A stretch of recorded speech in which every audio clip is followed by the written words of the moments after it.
كنت واقفة في المشرحة ومتوترة جدا اليوم ده. مش عارفة ايه اللي كان مخلي قلبي مقبوض كده قوي، رغم اني اتعودت على الشغل هنا من سنين. لكن الليلة دي كانت مختلفة. يمكن الجو كان برد زيادة عن العادة، او يمكن التعب بدأ يأثر عليا، لكني كنت حاسة ان في حاجة مش طبيعية. الساعة كانت داخلة على نص الليل، والهدوء في كل مكان كان يخوف اكتر من اي حاجة تانية. لان الجثة اللي كنت بجهزها للتغسيل كانت ست مش معروفة، جت من غير اي معلومات ومحدش جه يسأل عنها. اول ما بصيت على وشها حسيت برجفة غريبة كده. ملامحها كانت مشوهة بشكل مرعب، وعينيها كأنها كانت بتبص عليا رغم انها ميتة. حاولت اتماسك واقول لنفسي ان ده شغلي، ودي مش اول مرة اتعامل مع جثث غريبة. لكن اللي حصل بعدها خلاني اتمنى اني كنت ما سمعتش الصوت اللي كان جوايا اللي خلاني اشتغل الليلة دي. قصتنا بتبدأ من قلب القاهرة القديمة، وسط الشوارع الضيقة والزحمة المعتادة.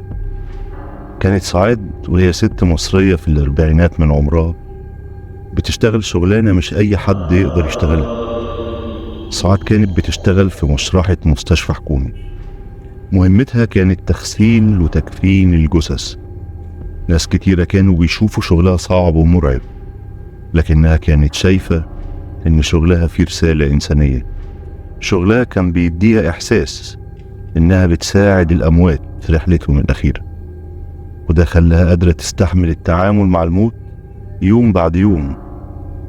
ومع مرور السنين والوقت سعاد بقت متعودة على طبيعة شغلها. شافت جثث من كل نوع، حوادث صعبة، موت طبيعي وحوادث.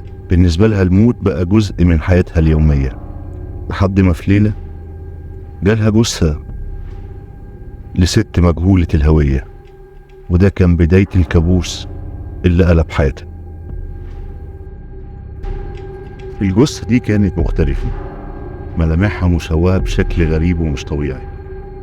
سعاد حست بحاجة مش مريحة أول لما شافتها، وهي إن عين الست كانت غريبة، كأنها بتبص عليها حتى وهي ميتة. ما كانش فيه أي معلومات عن الست دي، ولا عن إيه اللي حصل لها، ولا عن ماتت إزاي. وده اللي خلى القلق يزيد عند سعاد. في الليلة دي بدأت سعاد تغسل الجثة زي ما هي متعودة، لكن كل حاجة كانت مختلفة. أول لما لمست الجثة حست بأشعار غريبة مرت في كل جسمها، وكأن الجثة بتقول لها أنا مش عايزة أتغسل. الجو في المشرحة بدأ يبقى برد بشكل غريب، رغم إن الجو بره كان عادي. حاولت سعاد تسيطر على خوفها وتكمل الشغل عادي، لحد ما وهي بتغسل الجثة حصلت حاجة غريبة. ابتدت سعاد تسمع صوت خفيف قوي. الصوت ده كان بيهمس في ودنها. الصوت ده كان غامض جدا ومش واضح. سعاد ابتدت تتجمد مكانها ووقفت، دورت حواليها، لكن ما كانش في حد غيرها في المشرح. سعاد حست انها لازم تخلص بسرعة، فقعدت تتمالك اعصابها وتكمل تغسيل الجثة.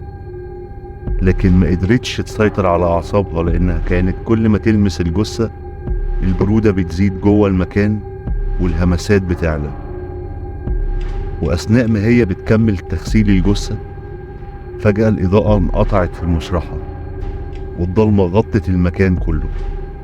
سعاد وقفت مكانها مش عارفة تعمل ايه، ولكن الهمسات بدأت تبقى اوضح. ابتدت تحس بخطوات بتقرب منها ببطء، وساعتها جالها الاحساس ان في حد وراها. لما اتدورت علشان تشوف ايه اللي وراها شافت حاجة عمرها ما كانت تتوقعها، وهي ان الست الميتة اللي كانت بتغسلها واقفة قدامها. لكنها مش ميتة زي ما كانت، لكنها واقفة بجسمها المشوه وعينيها المفتوحة على آخرها.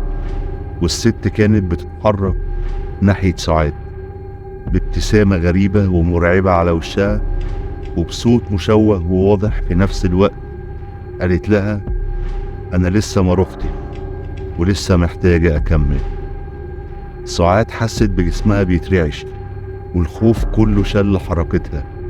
حاولت تفلت لكن الباب كان مقفول.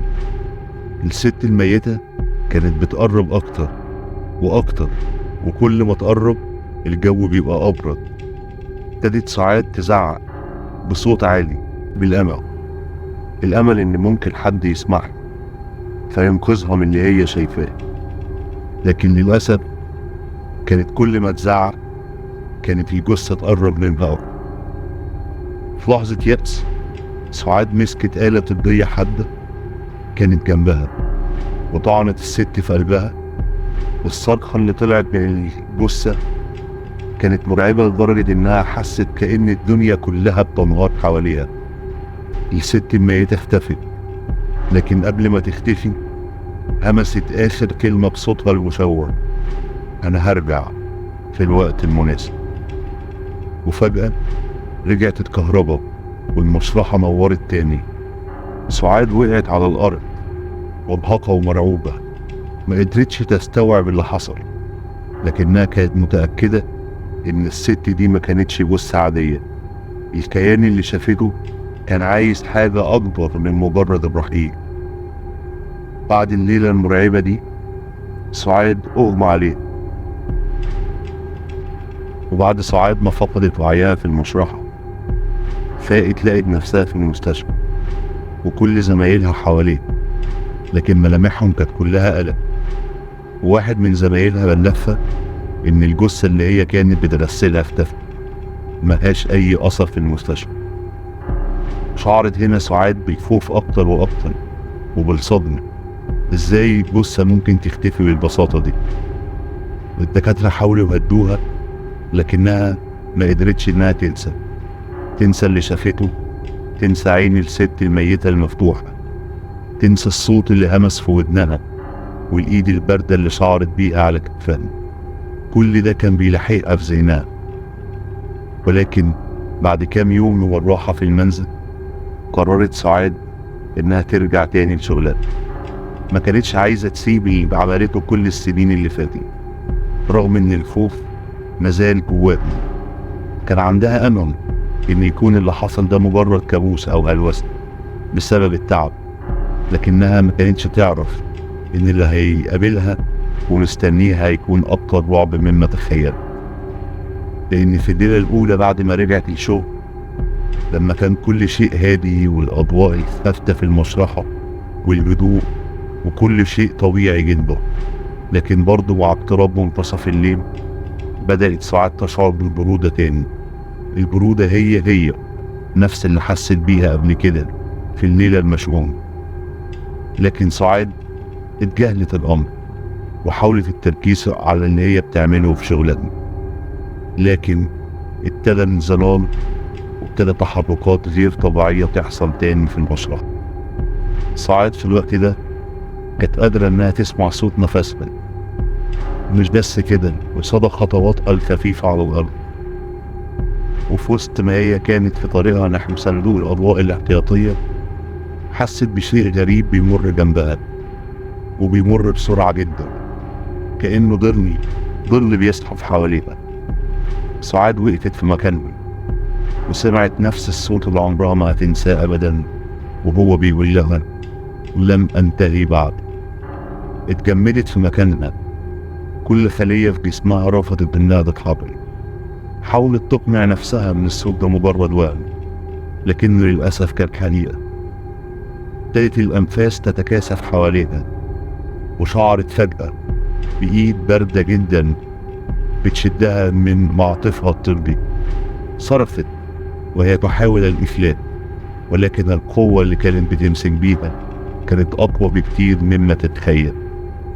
حاولت إنها تدفع نفسها بشدة إلى الخلف، وأخيرا قدرت إنها تفلت وجريت ناحية الباب، لكن للأسف لقت الباب مقفول وبإحكام. وسمعت صوت في الوقت ده خطوات تقيلة حواليها. لفت ببطء، لقت المرأة التي غسلت جثتها واقفة في نهاية الغرفة، لكنها ما كانتش جثة المرة دي، كانت مزيج بين الإنسان والشيء الغير مأنوف. جلدها كان متقطع وعينيها كانت مفتوحة على التسحم، وابتسامة ملتوية مرسومة على شفايفها، لكنها المرة دي ما اتكلمتش، لكنها ابتدت تتحرك نحو سعاد بخطوات بطيئة.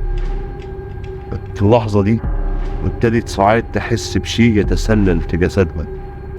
خوفها الأكبر اتحقق، لأنها عرفت إن المرأة لم تكن مجرد ميتة. عرفت إن المرأة بتدور على شيء تاني، شيء لم يكن موجود في هذا العالم. كانت عايزة جسد حي تعود من خلاله. لكن عندما اقتربت المرأة منها همست بصوت مشوه وقالت لها: أريد أن أعود وسأعود من خلاله. وفي وسط كل ده قدرت سعاد إنها تسيطر على أعصابها وتوصل لأحد الأدوات الطبية الكاملة، وجريت ناحية المرأة وطعنتها في قلبها. وطلع من المرأة صوت مرعب، خليط بين الصراخ وبين الغضب. ولكن قبل أن تتلاشى المرأة بالكامل همست وقالت: سأعود في الوقت المناسب. مع اختفاء المرأة عادت الكهرباء فجأة إلى المشرحة، وسقطت سعاد على الأرض منهكة. لكنها ما كانتش تعرف إن دي نهاية، ما كانتش تعرف إن دي نهاية الكيان اللي هي شافته، الكيان اللي ما كانش ميت فعلا. هو هيعود تاني، ولكن في أي وقت محدش يعرف. بعد الليلة دي سعاد قررت إنها تسيب شغلها في المشرحة للأبد، وراحت عاشت في مدينة تانية وبدأت حياة جديدة. لكن في وسط كل ده ما قدرتش إنها تهرب من كل الأصوات اللي في دماغها اللي كانت بتحكيها، تهرب من منظر عينين الست المفتوحة. وبدأت إنها تصحى في نص الليل تسمع نفس الهمسات هي اللي بتقول لها: لم أنتهي بعد.